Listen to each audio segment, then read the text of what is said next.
ജീവനെടുക്കുന്ന online വായ്പാ സംഘങ്ങൾക്ക് ആരാണ് മൂക്കുകയറിടുക? എറണാകുളം വേങ്ങൂരിലാണ് ഒടുവിലത്തെ സംഭവം. നഗ്നചിത്രങ്ങൾ പ്രചരിപ്പിക്കുമെന്ന ഭീഷണിയെ തുടർന്ന് യുവതി ജീവനൊടുക്കി. വേങ്ങൂർ എടപ്പാറ സ്വദേശിനി ആരതിയെയാണ് കിടപ്പുമുറിയിൽ തൂങ്ങി മരിച്ച നിലയിൽ കണ്ടെത്തിയത്. ആരതിയുടെ ഫോണിൽ നിന്നും ലോൺ ആപ്പ് സന്ദേശങ്ങൾ പോലീസ് കണ്ടെത്തി.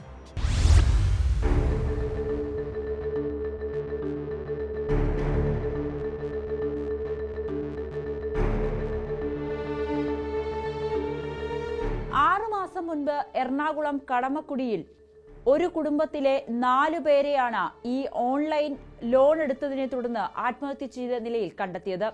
ഇത് വലിയ രീതിയിൽ വാർത്തയാകുകയും പിന്നീട് വിദഗ്ധന്മാരടക്കം വലിയ രീതിയിൽ ഈ ഓൺലൈൻ ലോണുകൾക്ക് പിന്നിലുള്ള ചതിക്കുഴികളെ കുറിച്ച് വിശദമായി സംസാരിക്കുകയും ചെയ്തിരുന്നു. അതിന് പിന്നാലെയാണ് ഇന്നലെ വൈകുന്നേരം പെരുമ്പാവൂർ സ്വദേശിയായ ആരതിയും ഇത്തരത്തിൽ ഓൺലൈൻ മുഖേന ലോൺ എടുത്തതിനെ തുടർന്ന് വായ്പ എടുത്തതിനെ തുടർന്ന് ആത്മഹത്യ ചെയ്തിരിക്കുന്നു എന്ന ഞെട്ടിപ്പിക്കുന്ന വിവരം കൂടി പുറത്തു വരുന്നത്. ഇന്നലെ ഉച്ചയോടുകൂടിയായിരുന്നു ആരതിയെ കിടപ്പുമുറിയിൽ തൂങ്ങി മരിച്ച നിലയിൽ കണ്ടെത്തിയത്. അതിന് കേസിന് ആസ്പദമാകുന്ന സംഭവം ഇങ്ങനെയാണ്. കഴിഞ്ഞ കുറച്ച് നാളുകളായി ആരതി ഓൺലൈനിൽ ഒരു ഗെയിം കളിക്കുന്നുണ്ടെന്ന് കുടുംബം സ്ഥിരീകരിക്കുന്നുണ്ട്. അതുവഴി ആരതിക്ക് പലപ്പോഴായി പണം ലഭിക്കുന്നുണ്ട് എന്നുകൂടി കുടുംബത്തെ അറിയിക്കുന്ന സാഹചര്യമുണ്ടായി. ഇത് ഭർത്താവിനോട് പറഞ്ഞപ്പോൾ ഭർത്താവ് ആരതിയെ വിലക്കുന്നുണ്ട്. ഇതിന് പിന്നിൽ വലിയ രീതിയിലുള്ള ചതിക്കുഴികൾ ഉണ്ടാകും, ഇങ്ങനെ സൗജന്യമായി നമുക്ക് പണം തരുകയില്ല എന്നൊക്കെ പറഞ്ഞിരുന്നു. പക്ഷേ വീട്ടമ്മ ആയതിനു ശേഷം ജോലിക്ക് പോകാൻ കഴിയാത്തതിനെ തുടർന്ന് ഈ വീട്ടിലിരുന്ന് ജോലി നോക്കുക, പണം സമ്പാദിക്കുക എന്നുള്ളൊരു രീതിയിലേക്കായിരുന്നു ആരതി പോയിരുന്നത്. ഇത് തന്നെയാണ് ഇത്തരത്തിൽ വലിയൊരു ചതിക്കുഴിയിലേക്ക് ആരതി വീഴാനും കാരണമെന്നാണ് ബന്ധുക്കൾ പറയുന്നത്. ഇന്നലെ ഉച്ചയ്ക്ക് ഈ ലോൺ എടുത്തവർ, അതായത് ഓൺലൈൻ വഴി ബാങ്കിൽ നിന്നും വായ്പ എടുത്തു. ഇത് തിരിച്ചടയ്ക്കണമെന്നാവശ്യപ്പെട്ടുകൊണ്ട് ആരതിയെ നിരന്തരം ഇവർ ബന്ധപ്പെട്ടിരുന്നു. ഇത് ആരതിയുടെ ഫോൺ നടത്തിയ പരിശോധനയിൽ പോലീസ് സ്ഥിരീകരിക്കുന്നുമുണ്ട്. ഇന്നലെ ഉച്ചയ്ക്ക് ശേഷം ആരതിയുടെ ഫോണിലേക്ക് മെസ്സേജ് വരുന്നു. അടച്ച തുക, ഈ ലോൺ എടുത്ത തുക പലപ്പോഴായി കുറച്ചൊക്കെ ആരതി തിരിച്ചടച്ചുവെങ്കിലും കൂടുതൽ തുക ഇവർ ആവശ്യപ്പെടുന്ന സാഹചര്യമുണ്ടായി. കൂടുതൽ തുക തന്നില്ല എന്നുണ്ടെങ്കിൽ ആരതിയുടെ മോർഫ് ചെയ്ത നഗ്നചിത്രം ഭർത്താവിനും ബന്ധുക്കൾക്കും അയച്ചു കൊടുക്കും എന്നുള്ളൊരു സന്ദേശം വരുന്നു. ഇതിന് പിന്നാലെ ആരതി ആ സന്ദേശത്തിന് മറുപടിയായി അങ്ങനെ ഉണ്ടായാൽ താൻ ആത്മഹത്യ ചെയ്യും എന്നുള്ളൊരു മറുപടി കൂടി ഈ നമ്പറിലേക്ക് തിരിച്ചയക്കുന്നുമുണ്ട്. എന്തായാലും ഭർത്താവിനും ആരതിക്കും ഒരേ സമയമാണ് ആരതിയുടെ മോർഫ് ചെയ്ത നഗ്നചിത്രം ഇവർ ഫോണിൽ അയച്ചു കൊടുത്തത് എന്ന് പോലീസും ഭർത്താവും സ്ഥിരീകരിക്കുന്നുണ്ട്. ഇത് കണ്ട ശേഷം ഭർത്താവ് ആരതിയുമായി ബന്ധപ്പെടാൻ ശ്രമിക്കുന്നു. ഭർത്താവ് വിദേശത്താണ്. പക്ഷെ ആരതി ഫോൺ എടുക്കാത്തതിനെ തുടർന്ന് മാതാപിതാക്കളോട് ആരതിയെ തന്നെ എത്രയും വേഗം വിളിക്കണമെന്ന് ആവശ്യപ്പെട്ടു. പക്ഷേ വീട്ടിൽ മുറി അടച്ചിരുന്ന ആരതിയെ പലപ്പോഴായി വിളിച്ചെങ്കിലും ആരതി മുറി തുറക്കാൻ കൂട്ടാക്കിയില്ല. പിന്നീട് നടത്തിയ പരിശോധനയിലാണ് വീട്ടിൽ തൂങ്ങി മരിച്ച നിലയിൽ ആരതിയെ കണ്ടുകിട്ടിയത്. പെട്ടെന്നുള്ളൊരു മാനസിക വിദ്വേഷത്തിൽ ചേട്ടൻ്റെ ഫോണിലേക്ക് ഇതുപോലെ നഗ്നചിത്രങ്ങൾ മോർഫ് ചെയ്ത് അയക്കുക എന്നുള്ള രീതിയിൽ അയച്ചിട്ടുണ്ട്. അപ്പോൾ അങ്ങനെയുള്ള കുറേ പ്രശ്നങ്ങൾ കാരണമാണ് ഇത് ചെയ്തതെന്നാണ് നമ്മുടെ വിശ്വാസം. ബാങ്കിൽ കിടന്ന കുറച്ച് തുക ഉണ്ടായിരുന്നു. അതുകൂടാതെ കുറേ ആളുകളിൽ നിന്ന് ഇത് ചെയ്ത പൈസകളെല്ലാം ട്രാൻസ്ഫർ ചെയ്തിട്ടുണ്ട്. അത് എത്രയാണെന്ന് നമുക്ക് കറക്റ്റായിട്ട് അറിയില്ല. ഇപ്പോൾ എന്ന് പറഞ്ഞാൽ ഒരുപാട് പേര് പുറത്തു പറയാൻ മടിക്കുന്നുണ്ടാവും. എന്നിരുന്നാലും എത്രയാണെന്ന് അറിയാം. സന്ദേശം അയച്ച ഫോൺ നമ്പർ കേന്ദ്രീകരിച്ച് നടത്തിയ പരിശോധനയിൽ ഇത് പാകിസ്ഥാനിൽ നിന്നുള്ളൊരു നമ്പറാണെന്ന് അന്വേഷണ സംഘത്തിന് മനസ്സിലായി. അന്വേഷണം ഊർജിതമാക്കിയിട്ടുണ്ട്. പരമാവധി ആളുകളെ, അല്ലെങ്കിൽ എവിടെയൊക്കെയാണ്, ഏതൊക്കെ ആളുകളിൽ നിന്നാണ്, ഏതൊക്കെ ബാങ്കുകളിൽ നിന്നാണ് ആരതി വായ്പ എടുത്തത് എന്നടക്കമുള്ള കാര്യങ്ങൾ അന്വേഷണ സംഘം പരിശോധിച്ചു വരുന്നുണ്ട്.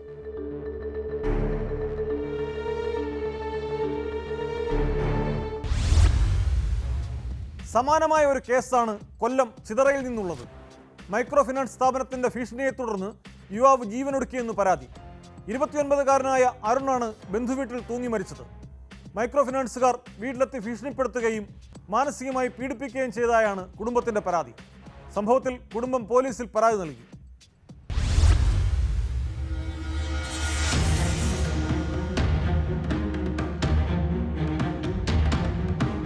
മൈക്രോ ഫിനാൻസിൻ്റെ ഭീഷണിയിൽ ഒരു ജീവൻ കൂടി പൊലിഞ്ഞിരിക്കുന്നു. നമ്മളുള്ളത് കൊല്ലം ജില്ലയിലെ ചിതറയിലാണ്. ചിതറയിൽ അരുൺ എന്ന ചെറുപ്പക്കാരൻ്റെ അതിദാരുണമായ ഒരു അന്ത്യമാണ് ഈ വീട്ടിനെ വളരെയധികം ദുഃഖത്തിലാക്കിയിരിക്കുന്നത്. നമുക്ക് ദൃശ്യങ്ങളിൽ തന്നെ കാണാം. ബന്ധുമിത്രാദികളും അതുപോലെ തന്നെ അരുണിൻ്റെ സഹധർമ്മിണി അടക്കം എല്ലാവരും കൊണ്ട് നിറകണ്ണുകളോടെ നിൽക്കുന്ന ഒരു സാഹചര്യമാണ്. കാരണം മൈക്രോ ഫിനാൻസ് ഇവിടെ വരികയും അവരെ വലിയ രീതിയിൽ ഭീഷണിപ്പെടുത്തുകയും ചെയ്തൊരു സാഹചര്യമായിരുന്നു ഉണ്ടായത്. അങ്ങനെയാണ് തൊട്ടടുത്തുള്ളൊരു വീട്ടിൽ അദ്ദേഹം ജീവനെടുക്കിയ ഒരു സാഹചര്യത്തിലേക്ക് എത്തിയത്? ഞാൻ ഇവിടെ ഷോപ്പിൽ ജോലിക്ക് പോകുന്നു. അവിടെ നിന്ന് ഫോൺ വിളിച്ച് കിട്ടാതായപ്പോഴാണ് നേരെ വീട്ടിൽ വന്നത്. നേരെ കിട്ടിയായിരുന്നു. അപ്പം അതിന് മുന്നേ 4:48 ലാസ്റ്റ് വിളിച്ചായിരുന്നു. ടീച്ചർ പറഞ്ഞ് എടി ഇങ്ങനെ എല്ലാ ആൻറ്റിക്കാർ വിളിക്കുന്നുണ്ട് ഇങ്ങനെ പറഞ്ഞു. അപ്പോൾ നമ്മൾ പറഞ്ഞു നിൽക്കുക, എന്നാൽ ജോലിയില്ലല്ലോ, എന്നാലും 2 ദിവസം കഴിഞ്ഞിട്ട് നമുക്ക് ഇട്ട് കൊടുക്കാം, കൊടുക്കത്തില്ല എന്നല്ല, 2 ദിവസം കഴിഞ്ഞിട്ട് ഇട്ട് കൊടുക്കാമെന്ന് പറയാൻ പറഞ്ഞു. അപ്പോൾ വിളിക്കുന്നെന്ന് പറഞ്ഞിട്ട് കട്ട് ചെയ്ത്, എൻ്റെ കോൾ കട്ട് ചെയ്തിട്ട് ഞാൻ പറഞ്ഞു അതിന് പറഞ്ഞാൽ അവർ വിളിച്ച് കഴിഞ്ഞിട്ട് എന്നെ വിളിക്കണമെന്ന് പറഞ്ഞായിരുന്നു. അപ്പോൾ എല്ലാ ആൻറ്റിക്കാർ വിളിക്കുന്നതുകൊണ്ട് കോൾ കട്ട് ചെയ്തിട്ട് പിന്നെ എന്നെ വിളിച്ചില്ല. വിഷമമായോണ്ടായിരിക്കും എന്തൊക്കെയാണ് പറഞ്ഞതെന്ന് എനിക്കറിയത്തില്ല. വിളിച്ചിട്ട് എന്നെ വിളിക്കണേന്ന് പറഞ്ഞിട്ടൊന്നും വിളിച്ചില്ല. പക്ഷെ നല്ല വിഷമമായിട്ടുണ്ട്. അതുകൊണ്ടാണ് ഇങ്ങനെ ചെയ്യുന്നത്. ഇതൊന്നും ചെയ്യത്തില്ല.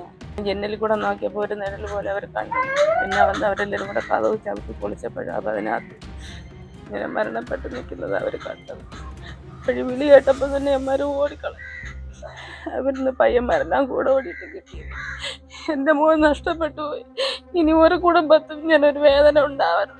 അസുഖബാധിതനായിരുന്നു അരുൺ എന്നാണ് അറിയുന്നത്. ശരിക്കും പറഞ്ഞാൽ ഈ ഒരു മാസം മാത്രമേ അവർക്ക് അടവ് മുടക്കമുണ്ടായിരുന്നുള്ളൂ. പക്ഷേ സാവകാശം ആവശ്യപ്പെട്ടിട്ടും അവർ അത് നൽകാൻ തയ്യാറായില്ല എന്നാണ് നമുക്കിപ്പോൾ അറിയാൻ കഴിയുന്നത്. അരുണിൻ്റെ പിതാവ് നമ്മളോടൊപ്പം ചെയ്യുകയാണ്. പരാതി കൊടുത്തിട്ടോ? പരാതി കൊടുത്തായിരുന്നു. അത് കൊടുത്ത് ഇപ്പോൾ എൻ്റെ എത്തിയായിരുന്നു. അപ്പോൾ ഈ ഫൈനാൻസിൻ്റെ പേരും കാര്യങ്ങളൊന്നും അതിൽ വന്നിട്ടില്ലായിരുന്നു. പിന്നെ ഞങ്ങൾ റീപെറ്റിഷൻ നേരെ കൊടുത്തു. മാസം റീപെറ്റിഷൻ കൊടുത്തിട്ട് അത് CI സാർ തരത്തില്ലാത്തതുകൊണ്ട് അത് അന്വേഷിച്ചിട്ട് പറയാമെന്ന് പറഞ്ഞിട്ട് അത്ര മനോവിഷമത്തോടെ അല്ലെങ്കിൽ അവൻ ചെയ്യത്തില്ലത്. കാരണം വെച്ചാൽ അന്ന് അവൻ പറഞ്ഞ് നിനക്ക് പണി, എന്നിട്ട് ഇളയ മോള് വിളിച്ചപ്പോഴും പറഞ്ഞ് ചേട്ടന് പണി കുറവാണ്, 2 ദിവസം പൈസ ഇട്ട് തരാമെന്ന് പറഞ്ഞിട്ട് പോലും അവർക്ക് ആ ചേട്ടൻ്റെ ഫോൺ കൊടുക്കാൻ പറഞ്ഞു. അങ്ങനെ ചേട്ടൻ്റെ ഫോൺ കൊടുത്ത് സംസാരിച്ച് അത്രമാത്രം ടോർച്ച് ചെയ്താണ് ഇന്ന് ഇവിടെ ചെയ്തത്. പൊടി കൊച്ചിനെ അനിയത്തിന് മുമ്പാക്കിയിട്ട് ഞാൻ എന്താ വരുന്നു മേളിലോട്ട് പോയിട്ട് വരുന്നതും പറഞ്ഞ് പോയ ആൾ ഇത് ചെയ്തു കഴിഞ്ഞു. ഈ മരണം നടക്കുന്ന സമയത്തും പുള്ളിക്കാരന്മാർ ഇവിടെ ഉണ്ട്. അരുണിനെ മൈക്രോ ഫൈനാൻസുകാർ ഫോണിലൂടെ ബന്ധപ്പെട്ടിരുന്നു. വലിയ രീതിയിലുള്ള പീഡനം, മാനസികമായിട്ടുള്ള പീഡനം അരുണിന് ഏൽക്കേണ്ടി വന്നു. അതാണ് ഇത്തരത്തിലുള്ള ഒരു ജീവൻ വെടിയാൻ ഉണ്ടായ കാരണം എന്ന് തന്നെയാണ് കുടുംബം ആരോപിക്കുന്നത്. സംഭവത്തിൽ കൃത്യമായ ഒരു അന്വേഷണം നടത്തി കുറ്റക്കാർക്കെതിരെ നടപടി സ്വീകരിക്കണം എന്നുള്ള വലിയൊരു ആവശ്യമാണ് ഉയർന്നു വന്നിരിക്കുന്നത്. വിനീഷ്, ന്യൂസ് 18, കൊട്ടാരക്കര. 8 വർഷം മുമ്പ് നടന്ന നെടുമങ്ങാട് വിനോദ് കൊലക്കേസ് തലസ്ഥാന ജില്ലയെയാകെ നടുക്കിയതാണ്. സ്വകാര്യ ആശുപത്രിയിൽ ചികിത്സയ്ക്കെത്തിയ സുഹൃത്തിന് കൂട്ടുപോയതായിരുന്നു വിനോദ് എന്ന യുവാവ്. കൈക്ക് പരിക്കേറ്റെത്തിയ ആളോട് എന്തു പറ്റിയതാണെന്ന് അന്വേഷിച്ചതിനാണ് നിരപരാധിയായ വിനോദിന്റെ ജീവനെടുത്തത്. കേസിൽ ഒടുവിൽ കോടതി കടുത്ത ശിക്ഷ തന്നെ വിധിച്ചിരിക്കുന്നു. കേസിലെ 1-ാം പ്രതി കാട്ടുണ്ണി എന്ന ഉണ്ണിക്ക് തൂക്കുകയർ വിധിച്ച കോടതി 3 പ്രതികൾക്ക് ജീവപര്യന്തം തടവ് ശിക്ഷയും വിധിച്ചു.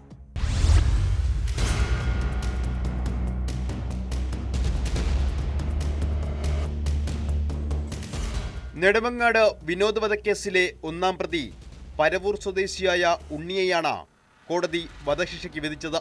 കാട്ടുണ്ണി എന്ന ഉണ്ണി നിരവധി ക്രിമിനൽ കേസുകളിലെ പ്രതിയാണ്.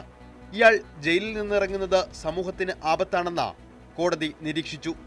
കേസിലെ 3, 5, 6 പ്രതികളായ കരിപ്പൂർ മഞ്ച സ്വദേശി കണ്ണൻ, തൊളിക്കോട് മടത്തിങ്കൽ ഹൗസിൽ രജിത് ബാബു, വലിയമല ശാന്തിഭവനിൽ ശരത് കുമാർ എന്നീ പ്രതികൾക്ക് ജീവപര്യന്തം കഠിന തടവ് വിധിച്ചു.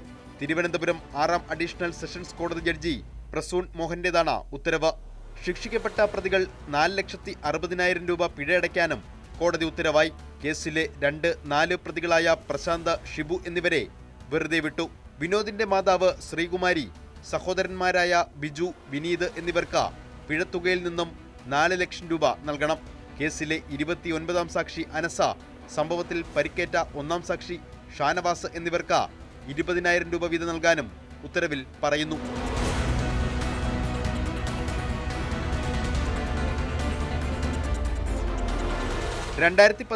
ജനുവരി 31-നാണ് കേസിനാസ്പദമായ സംഭവം. അനസ് എന്ന യുവാവിനൊപ്പം നെടുമങ്ങാട്ടെ സ്വകാര്യ ആശുപത്രിയിൽ എത്തിയതായിരുന്നു സുഹൃത്തുക്കളായ വിനോദും സാഗറും ഷാനവാസും. അടുത്ത ബാറിൽ നിന്ന് മദ്യപിച്ച് അക്രമം ഉണ്ടാക്കിയതിനെ തുടർന്ന് പരിക്കേറ്റവരെയും കൊണ്ടാണ് പ്രതികൾ ആശുപത്രിയിലെത്തിയത്. ഒരാളുടെ കയ്യിലെ പരിക്ക് കണ്ട എന്തു പറ്റിയതാണെന്ന് അനസ് ചോദിച്ചതാണ് പ്രതികൾക്ക് വിരോധം തോന്നാനുള്ള കാരണം. തുടർന്ന് പ്രതികൾ ഇവരെ ആശുപത്രിക്ക് പുറത്തേക്ക് വലിച്ചു കൊണ്ടുപോയി ആക്രമിക്കുകയായിരുന്നു. വയറിന് കുത്തേറ്റ് തിരുവനന്തപുരം മെഡിക്കൽ കോളേജിൽ ചികിത്സയിലിരിക്കെ അടുത്ത ദിവസമാണ് വിനോദ് മരിച്ചത്. ഗുണ്ടാ സംഘങ്ങളായ പ്രതികൾ അടിപിടി, ലഹരി വിൽപ്പന അടക്കമുള്ള കേസുകളിലും പ്രതികളാണ്. പ്രതികൾക്ക് കടുത്ത ശിക്ഷ ലഭിച്ചതിന്റെ ആശ്വാസത്തിലാണ് വിനോദിന്റെ കുടുംബം. കേസ് വന്നിട്ട് ഒന്നാം പ്രതിക്ക് തൂക്കുവിധിയാണ്. ബാക്കി എല്ലാവർക്കും ശിക്ഷ കൊടുത്തിട്ടുണ്ട്. ഇനി അങ്ങനെ ഒരു സംഭവം ഉണ്ടാകാതിരിക്കട്ടെ. ഇതിൽ നിന്നും നല്ലൊരു പാഠം ബാക്കിയുള്ളവരും ഇനിയൊരു കുറ്റകൃത്യം ചെയ്യുമ്പോൾ അത് അറപ്പുണ്ടാവണം. നമുക്ക് അത് ചെയ്യാൻ പാടില്ല എന്നുള്ളൊരു തോന്നൽ ഇനിയുള്ള മനുഷ്യർക്ക് ഉണ്ടാവണം. ഇനി ഇതുപോലൊരു സംഭവം ഇനി ഉണ്ടാകാതിരിക്കട്ടെ എന്ന്.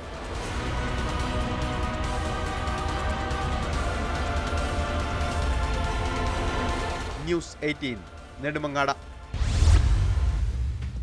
ജസ്ന തിരോധാന കേസിൽ മുണ്ടക്കയത്തെ ലോഡ്ജിലെ മുൻ ജീവനക്കാരി രമണിയുടെ മൊഴി രേഖപ്പെടുത്തി CBI. മുണ്ടക്കയം റെസ്റ്റ് ഹൗസിലേക്ക് വിളിച്ചു വരുത്തിയാണ് തിരുവനന്തപുരത്ത് നിന്നെത്തിയ CBI സംഘം മൊഴിയെടുത്തത്. CBIയോട് എല്ലാം പറഞ്ഞിട്ടുണ്ടെന്നും വെളിപ്പെടുത്തൽ നടത്താൻ വൈകിയതിൽ കുറ്റബോധമുണ്ടെന്നും രമണി പറഞ്ഞു.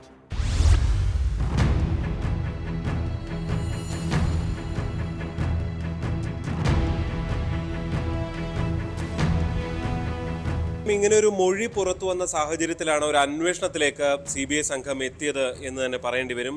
മുണ്ടക്കയം റെസ്റ്റ് ഹൗസിൽ വെച്ചാണ് ഇവരുടെ മൊഴി, ഈ മുൻ ജീവനക്കാരുടെ മൊഴി രേഖപ്പെടുത്തിയത്. CBIയുടെ എല്ലാ കാര്യങ്ങളും പറഞ്ഞിട്ടുണ്ട് എന്നാണ് അവർ വ്യക്തമാക്കുകയും ചെയ്തത്. അതേസമയം തന്നെ ഇവർ പുറത്തു വന്ന മാധ്യമങ്ങളോട് സംസാരിച്ചപ്പോൾ ഇതൊരു ശത്രുതാപരമായ, അതായത് ലോഡ്ജ് ഉടമയുമായുള്ള ശത്രുതാപരമായ ഒരു മൊഴി അല്ല, അതിൻ്റെ ഭാഗമായല്ല, പ്രതികാരത്തിൻ്റെ ഭാഗമായി അല്ല താൻ ഇങ്ങനെ ഒരു വെളിപ്പെടുത്തൽ നടത്തിയെന്ന് ആദ്യഘട്ടത്തിൽ പറയുകയും പിന്നീട് ഇത് തിരുത്തുകയും ചെയ്തു എന്നുള്ളതാണ്. അതിന്റെ കാര്യങ്ങൾ ഒത്തിരി ഉണ്ട്. അത് ഞാൻ അവിടെ പറഞ്ഞിട്ടുണ്ട്. വ്യക്തിപരമായ വൈരാഗ്യം ഒന്നുമല്ല. അങ്ങനെ വ്യക്തിപരമായ ഒരു വൈരാഗ്യം ഇങ്ങനെയാണോ തീർക്കുന്നത്? പറയാനുള്ള കാര്യമുണ്ട്. വീട്ടിൽ ബിജുവായിട്ടുള്ള പ്രശ്നം. ഫലത്തിൽ ഈ ലോഡ്ജ് ഉടമ നേരത്തെ ചൂണ്ടിക്കാട്ടിയത് ഈ ലോഡ്ജിൽ നിന്ന് പിരിച്ചു വിട്ടതുകൊണ്ടാണ് ഇവർ ഇപ്പോഴൊരു മൊഴിയുമായി ഒക്കെ നടത്തി ഇങ്ങനെ രംഗത്ത് വന്നത് എന്നുള്ളതാണ് അദ്ദേഹം ചൂണ്ടിക്കാട്ടുകയും ചെയ്തത്. എന്തായാലും ഇരുവരുടെയും മൊഴി CBI രേഖപ്പെടുത്തിയിട്ടുണ്ട്. ഇതിനകം തന്നെ ഈ വിഷയങ്ങൾ നേരത്തെ തന്നെ അന്വേഷണ സംഘത്തിൻ്റെ ഒക്കെ ഭാഗമായിരുന്നു എന്നാണ് നേരത്തെയുള്ള ഉദ്യോഗസ്ഥരൊക്കെ ചൂണ്ടിക്കാണിക്കുന്നത്. എന്നിരുന്നാൽ തന്നെയും പുതിയൊരു അന്വേഷണ സംഘമായതുകൊണ്ട് അവർക്ക് ഇതിലേതെങ്കിലും തരത്തിലുള്ള കൂടുതൽ വിവരങ്ങൾ ലഭിക്കുമോ, അതിനുവേണ്ടിയുള്ള ഒരു കാത്തിരിപ്പിലും പരിശോധനയിലുമാണ് CBI സംഘം എന്തായാലും ഉള്ളത്. തുടർന്ന് മറ്റ് പല വിവരങ്ങളും ഈ മേഖലയിൽ നിന്ന് തന്നെ കണ്ടെത്താനുണ്ട് എന്നും CBI സംഘം സൂചനകൾ നൽകുന്നുണ്ട്. എന്തായാലും ഇരുവരും തമ്മിലുള്ളൊരു തർക്കം, ഈ ലോഡ്ജ് ഉടമയും ഈ മുൻ ജീവനക്കാരി രമണിയും തമ്മിലൊരു തർക്കമുണ്ടായിട്ടുണ്ട് എന്നത് ഇവരുടെ ഒരു വാക്കുകളിൽ നിന്ന് തന്നെ വ്യക്തമാണ്. എന്തായാലും ജസ്ന കേസിൽ ഇതൊരു വഴിത്തിരിവായി മാറുമോ എന്നുള്ളത് തീർച്ചയായും കാത്തിരുന്ന് തന്നെ കാണേണ്ടതാണ്. അതിനുമപ്പുറത്തേക്ക് ഈ ഒരു മൊഴി ഈ നിലവിലുള്ള അന്വേഷണത്തെ വഴിതിരിച്ചു വിടാനുള്ള ശ്രമം എന്നാണ് ജസ്നയുടെ പിതാവും ഒക്കെ തന്നെ നേരത്തെ പ്രതികരിക്കുകയും ചെയ്തിട്ടുള്ളത്. എന്തായാലും CBI അന്വേഷണം വീണ്ടും ഈ വിഷയത്തിൽ ഒന്ന് തുടരുകയാണ്.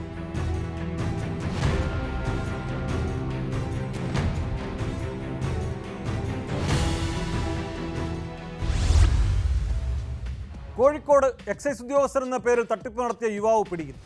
മലപ്പുറം സ്വദേശി മുഹമ്മദ് ഷിബിലിയാണ് അറസ്റ്റിലായത്. ലഹരിമരുന്ന് കേസിൽ അറസ്റ്റിലായ യുവാവിനെ ജയിലിൽ നിന്നിറക്കാൻ സഹായിക്കാമെന്ന് പറഞ്ഞായിരുന്നു തട്ടിപ്പ്. കേന്ദ്ര ഏജൻസികളായ IB, RO എന്നിവയുടെ പേരിൽ നേരത്തെയും ആൾമാറാട്ടം നടത്തി പിടിയിലായ ആളാണ് പ്രതി ഷിബിലി.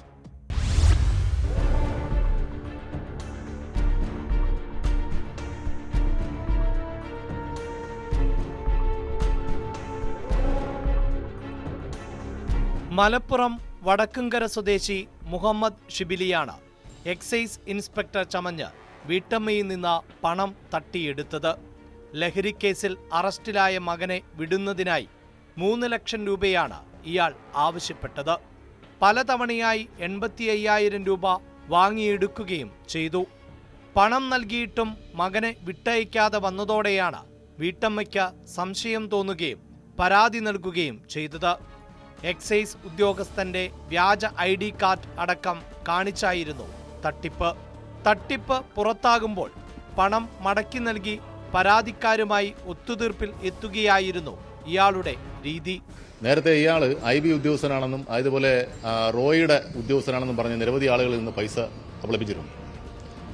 അതുപോലെ ഇപ്പോൾ തട്ടിപ്പ് നടത്തിയിരിക്കുന്നത് കോഴിക്കോട് ജില്ലാ ജയിലിൽ ഒരു NDPS കേസിനകത്ത് കിടക്കുന്ന ഒരു പ്രതിയുടെ ഉമ്മയിൽ നിന്ന് 3 ലക്ഷം രൂപ ആവശ്യപ്പെട്ടുകൊണ്ടാണ്. താൻ എക്സൈസ് ഇൻസ്പെക്ടറാണെന്നും ആ പേപ്പറുകളൊക്കെ തൻ്റെ കയ്യിലാണ് ഇരിക്കുന്നതെന്നും താൻ അയാളെ പുറത്തിറക്കാൻ സഹായിക്കാമെന്നും ഒക്കെ പറഞ്ഞിട്ട് 3 ലക്ഷം രൂപ ആവശ്യപ്പെടുകയും അതിൽ 85,000 രൂപ അവർ പല തവണകളായിട്ട് GPay ചെയ്തും നേരിട്ടും ഒക്കെ കൊടുത്ത കേസിൽ പ്രതിയാണ്. ഇയാളെ നമ്മൾ കൊണ്ടോട്ടി എന്ന സ്ഥലത്ത് വെച്ചിട്ട്, മലപ്പുറം ജില്ലയിലെ കൊണ്ടോട്ടി എന്നൊരു സ്ഥലത്ത് വെച്ചിട്ടാണ് രഹസ്യവിവരത്തിൻ്റെ അടിസ്ഥാനത്തിൽ അറസ്റ്റ് ചെയ്യുന്നത്. കണ്ണൂർ, മലപ്പുറം, കോഴിക്കോട് തുടങ്ങിയ ജില്ലകളിലെ വിവിധ ആഡംബര ഹോട്ടലുകളിൽ മുറിയെടുത്ത് കേന്ദ്ര അന്വേഷണ ഏജൻസികളായ റോയുടെയും NIA-യുടെയും ഓഫീസറാണെന്ന വ്യാജേന പണം തട്ടിയെടുത്ത ഇയാളെ കഴിഞ്ഞ വർഷവും പോലീസ് അറസ്റ്റ് ചെയ്തിരുന്നു. പത്രങ്ങളിലെ വിവാഹ പരസ്യങ്ങളിൽ വരുന്ന രണ്ടാം വിവാഹക്കാരായ സ്ത്രീകളുടെ പേരും വിവരവും ഫോൺ നമ്പറും എടുത്ത ശേഷം അവരെ വിളിച്ച് വിവാഹം കഴിക്കാമെന്ന് പറഞ്ഞ് സ്വർണവും പണവും തട്ടിയെടുക്കുന്നതും ഇയാളുടെ പതിവാണ്.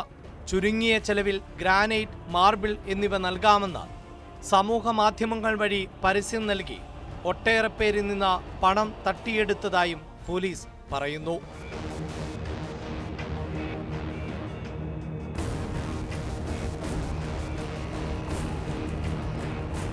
ന്യൂസ് 18 കോഴിക്കോട്. വടകരയിലെ ബാങ്ക് ഓഫ് മഹാരാഷ്ട്ര തട്ടിപ്പ് കേസിൽ ക്രൈംബ്രാഞ്ച് അറസ്റ്റ് ചെയ്ത മുൻ മാനേജർ തമിഴ്നാട് സ്വദേശി മഥ ജയകുമാറിനെ പോലീസ് കസ്റ്റഡിയിൽ വിട്ടു. Vadakara judicial first class magistrate കോടതി 6 ദിവസത്തേക്കാണ് പ്രതിയെ കസ്റ്റഡിയിൽ വിട്ടത്. തട്ടിപ്പിന്റെ ചുരുളഴിയാൻ ഇയാളെ വിശദമായി ചോദ്യം ചെയ്യേണ്ടതുണ്ടെന്ന് പോലീസ് പറഞ്ഞു.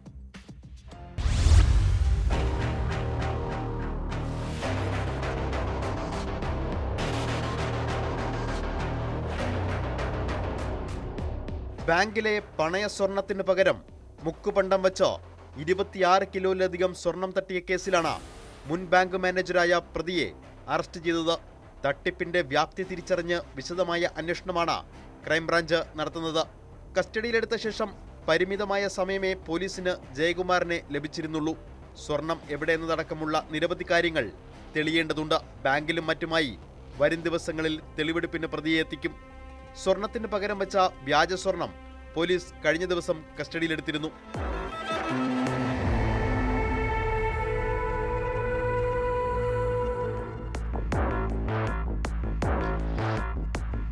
വിശദമായ ചോദ്യം ചെയ്യലിൽ നിർണായക വിവരങ്ങൾ പുറത്തുവരുമെന്നാണ് അന്വേഷണ സംഘത്തിന്റെ പ്രതീക്ഷ.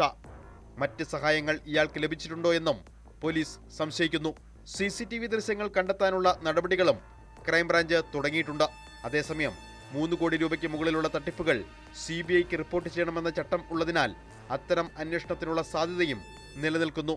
തട്ടിപ്പ് സംബന്ധിച്ച് ബാങ്ക് RBIക്കും CBIക്കും റിപ്പോർട്ട് നൽകും.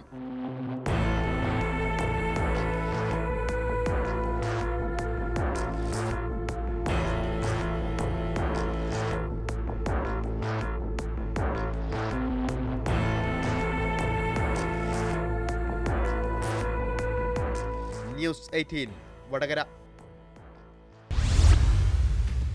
കൊച്ചി നഗരത്തിൽ യുവതിക്ക് അതിക്രൂര മർദ്ദനം. വൈറ്റിലയിൽ 4 പേർ ചേർന്നാണ് യുവതിയെ മർദ്ദിച്ചത്. പുലർച്ചെ 4:30 ജനതാ റോഡിലാണ് സംഭവം. മർദ്ദനത്തിന്റെ നടുക്കുന്ന ദൃശ്യങ്ങൾ പുറത്തു വന്നിട്ടുണ്ട്.